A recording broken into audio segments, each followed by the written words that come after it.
সত্য ঘটনা অবলম্বনে সিনেমা ও ওয়েব ফিল্ম নির্মাণে পরিচালক রায়হান রাফি বরাবরই আলোচনায় থাকেন। সামাজিক বাস্তবতা, অপরাধ ও অমীমাংসিত ঘটনাকে পর্দায় তুলে ধরার সাহসী প্রয়াসের জন্য তিনি দর্শক মহলে আলাদা পরিচিতি গড়ে তুলেছেন। এর আগেও বাস্তব ঘটনা অবলম্বনে নির্মিত তার একাধিক কাজ ব্যাপক আলোড়ন সৃষ্টি করেছে।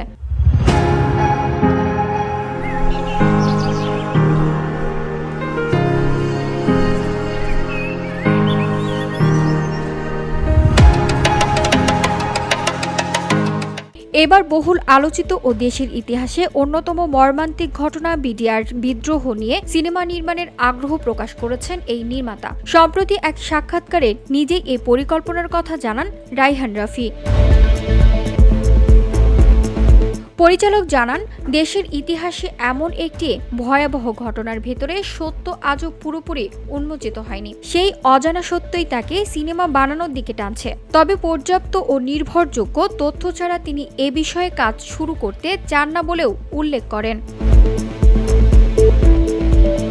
রায়হান রাফি বলেন, আমার খুব ইচ্ছে আছে বিডিআর বিদ্রোহ নিয়ে সিনেমা বানানোর। এতজন সেনা কর্মকর্তাকে হত্যা করা হলো, একের পর এক মরদেহ উদ্ধার হলো, গণকবর দেয়া হলো। এসব ঘটনার নেপথ্যে আসলে কি ঘটেছিল তা আজও পুরোপুরি জানা যায়নি। আরও তথ্য সামনে এলে তখনই আমি এই নিয়ে কাজ করতে চাই।